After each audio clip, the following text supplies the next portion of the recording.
Olá, hoje quero-vos falar de teimosia. Sabiam que a teimosia endurece a alma e é preciso desenvolver uma força para nós aprendermos a ceder? Pensem, pensem nesta frase que vos vou deixar. Não existe uma fraqueza maior no ser humano do que a teimosia. Se não soubermos como ceder, se não aprendermos que a vida exige compromisso, é inevitável. Acabamos sempre por perder. À primeira vista, isto pode parecer estranho, porque na cultura desenvolvida fomos ensinados a associar força à firmeza, fomos ensinados a não recuar, a defender a nossa posição, a não permitir, a não permitir que ninguém nos faça mudar de ideias. Mas será que não mudar nunca de ideias significa realmente força? Ou será que algumas vezes aquilo que chamamos de firmeza não é mais nem menos do que apenas o medo de reconhecer que podemos estar errados? Já pensaste nisso? Deixem-me falar-vos do vidro. O vidro é um material duro. Pode parecer forte, sólido, resistente. Mas basta um pequeno golpe no lugar certo e ele estilhaça-se e parte-se em cacos. Agora, agora pensem no couro. O couro não tem a rigidez do vidro, mas ele é capaz de se dobrar. Ele adapta-se, consegue absorver os impactos. E justamente porque consegue ceder, é que ele não se quebra, não se estilhaça nem parte. Talvez aqui, talvez aqui resida uma profunda metáfora para o nosso caráter. Há pessoas que aprenderam a viver como o vidro. Precisam de ter razão, precisam que as coisas aconteçam da maneira como imaginaram, precisam que os outros pensem como elas, precisam que o mundo, precisam que o mundo confirme sempre, a toda a hora, continuamente, aquilo em que acreditam. E quando alguém discorda, quando um plano falha, quando a vida muda inesperadamente, quando alguém nos contraria, vem a irritação, vem a discussão, vem a necessidade de se afirmar e de vencer. E pouco a pouco, as rupturas começam a acontecer. Em todas as áreas da vida. Rupturas nos casamentos, rupturas nas amizades, rupturas nas famílias, rupturas nas comunidades, rupturas nas instituições, rupturas nas empresas. E aquilo que acontece no pequeno espaço do lar doméstico de uma casa acontece também entre grupos, povos e nações. Porque muitas das grandes guerras começaram exatamente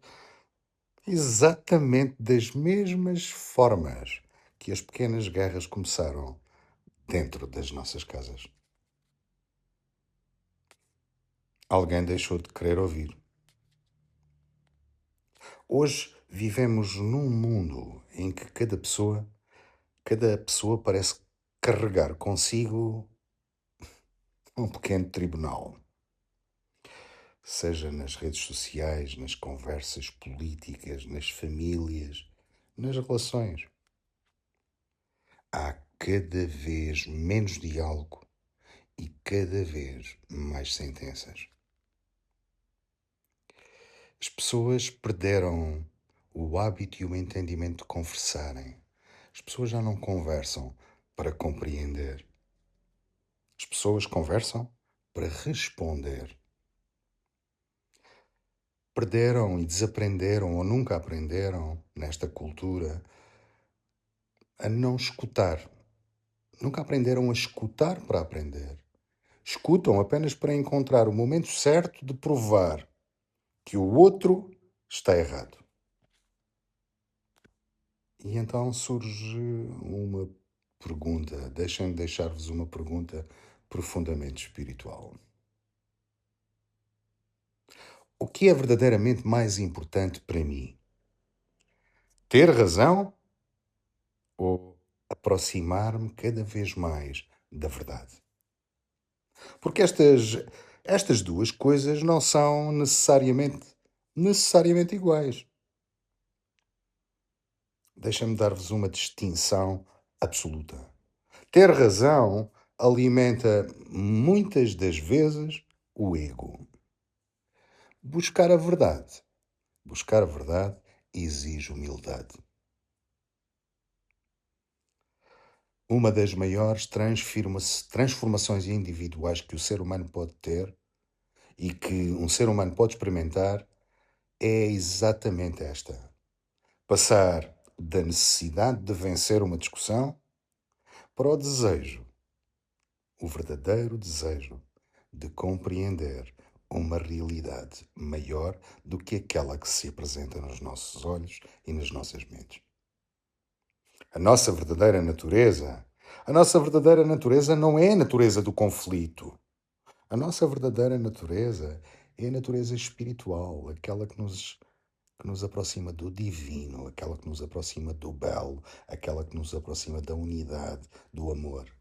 Existe em cada ser humano uma capacidade inata de amar, de compreender, de perdoar, de aprender, de servir e de perpetuar-se nesse movimento constante de transformação. Essa é a dimensão que nos aproxima do divino, é essa essência. Mas essa natureza espiritual precisa de ser cultivada. Da mesma forma que um espelho coberto de pó deixa de refletir a luz. O coração humano pode ficar coberto pelas imperfeições do caráter. Imperfeições do caráter como o orgulho, a vaidade, o ressentimento. E uma das mais silenciosas, a teimosia. A teimosia tem essa qualidade. Ao contrário, é que ela costuma disfarçar-se. E às vezes chama-se, por exemplo, teimosia de eu tenho uma personalidade forte. Outras vezes, eu sou assim. Ou eu jamais volto atrás com a minha palavra. Caros amigos, será que este tipo de perguntas é importante? Ou a pergunta verdadeiramente importante será: por que razão é que eu não posso voltar atrás? Se descubro que feri alguém, por que razão é que eu não posso pedir desculpa? Se entendo e compreendo e percebo que julguei mal numa situação, por que é que eu não posso reconhecer? Se alguém apresenta uma ideia melhor do que a minha, por que é que eu preciso continuar a defender a minha ideia e a querer impô-la? Imaginem duas pessoas dentro de um carro perdido numa estrada. Uma diz: eu tenho a certeza de que é pela direita. A outra responde: talvez Talvez devêssemos verificar. Mas a primeira continua veementemente a insistir.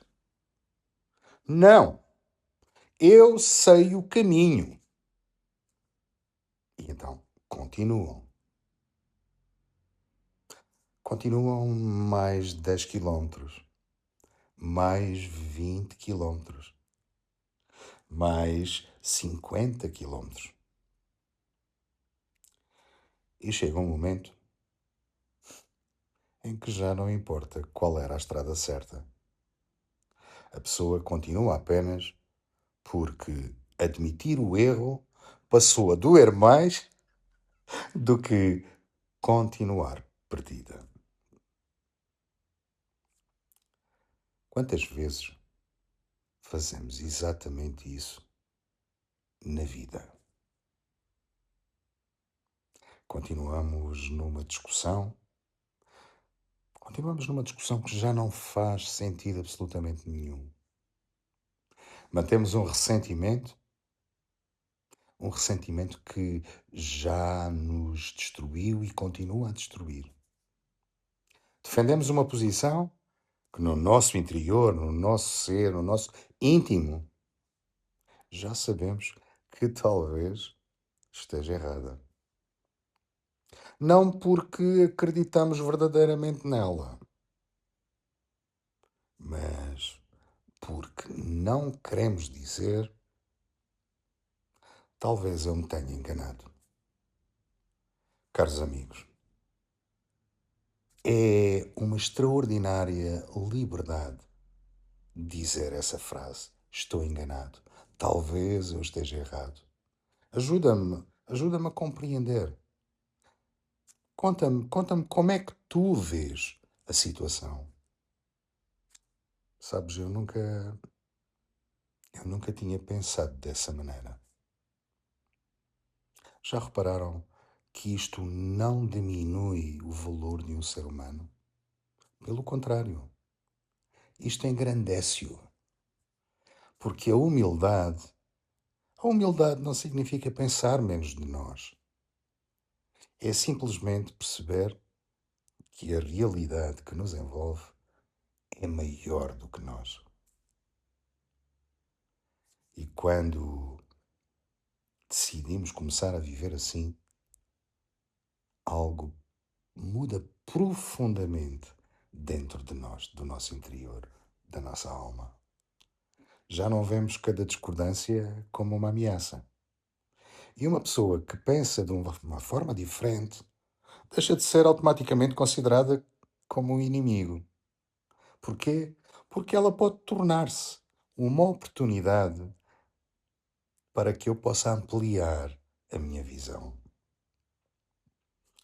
Esta nova visão ajuda-nos a entender que uma frustração deixa de ser apenas uma derrota. Talvez, talvez seja um novo redirecionamento, uma nova direção. Uma porta que se fecha pode obrigar-nos a descobrir uma porta que talvez nunca tenhamos ainda procurado. E até mesmo as dificuldades das relações podem transformar-se numa escola extraordinária do caráter.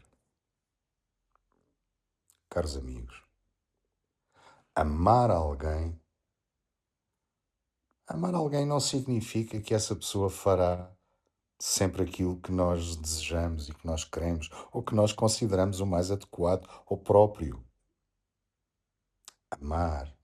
Amar significa também aprender a conviver com as diferenças, aprender a ouvir, aprender a ceder, aprender a perdoar, aprender a estabelecer limites sem ódio,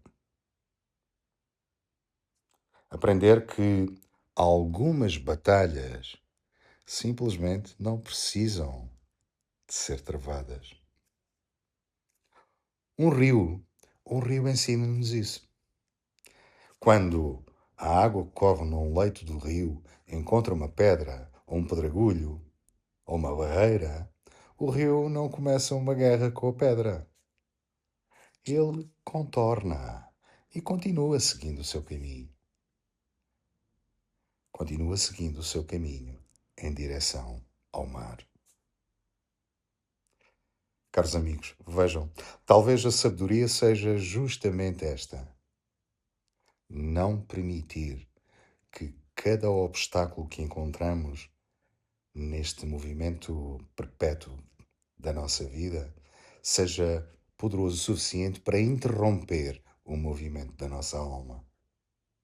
Porque o propósito da nossa vida não pode ser provar ad eterno, permanentemente, que nós estamos certos. O propósito maior da vida é algo muito mais grandioso e transcendental. Porquê? Porque tem a ver com o nosso caráter. O propósito é verdadeiramente aprender a aperfeiçoar o nosso caráter. É aproximar-nos a cada dia mais das qualidades e das virtudes espirituais que refletem a nossa origem divina. É aprender a amar a Deus através do modo como tratamos a sua criação. Deus como cada um concebe. É amar a humanidade e é servir para a melhoria do ser humano, das comunidades, do mundo. É construir unidade. Construir unidade, ser capaz de construir a unidade onde existe divisão. Esperança onde existe medo. Compreensão onde existe julgamento. Misericórdia onde existe dureza. O verdadeiro progresso espiritual talvez possa começar quando formos capazes de deixar de nos perguntar quem venceu esta discussão e, ao invés desta pergunta, transformarmos noutra e começarmos a perguntar: será que esta conversa produziu mais amor, mais compreensão, mais justiça, mais unidade? É que nós podemos vencer uma discussão, mas podemos vencer uma discussão e perder uma amizade. Podemos defender o nosso orgulho e, ao mesmo tempo, destruir um casamento. Podemos provar que temos razão, mas com isso afastar um filho. Podemos vencer uma batalha e perder a guerra da paz. Perder a paz. Por isso, caros amigos, talvez hoje, talvez hoje possamos fazer um pequeno exercício.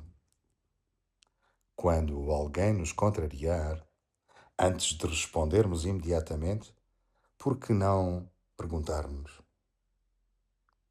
o que estou eu a defender neste momento? Estou a defender a verdade ou o meu orgulho? E em seguida perguntar: existe alguma coisa que eu possa aprender aqui? Talvez a resposta seja não. Talvez continuemos até a discordar. Mas mesmo assim, podemos discordar sem destruir. Podemos continuar a ser firmes, permanecer na nossa firmeza das nossas convicções, sem sermos rígidos. Podemos ter convicções sem transformar as nossas convicções em armas de arremesso. É que existe uma diferença abismal entre princípios e teimosia. É que os princípios protegem valores universais e eternos. E a teimosia protege o ego. E então, talvez a verdadeira força espiritual não seja ser duro como o vidro. Talvez seja tornar-se flexível como o couro. Flexível sem perder a forma. Resistente sem perder a suavidade. Capaz de receber os impactos da vida sem se partir e estilhaçar. Hoje, hoje talvez possamos entregar um pouco da nossa rigidez. Uma necessidade de ter razão, um ressentimento que nos corrói desde há muito antigo, um ressentimento antigo. Uma discussão que já dura demasiado. Uma expectativa sobre alguém. E com isso, abrir um pequeno espaço dentro de nós. Um espaço onde possa entrar algo de novo. Porque é nesse espaço, queridos amigos, que nasce a verdadeira transformação. E provavelmente, talvez seja precisamente nesse novo espaço que a nossa verdadeira natureza pode começar a revelar-se. Aquela verdadeira natureza que não precisa dominar, não precisa vencer, não precisa de se impor. Aquela verdadeira natureza que nos conecta com o divino e que nos permite tornar-nos capazes de amar, de amar a Deus, de servir a humanidade e tornar-nos a cada dia um pouco mais dignos, mais nobres e aproximar-nos verdadeiramente daquilo que somos chamados a ser pelo magnífico dom da criação e da exaltação dos dons que cada ser humano possui dentro de si. Queridos amigos, porque no fim, talvez a maior vitória não seja conseguir aquilo que se chama que o outro mude, mas sim perceber que eu ainda posso mudar. Queridos amigos, espero que tenham gostado do vídeo. Despeço-me com amizade e carinho. Até ao próximo vídeo.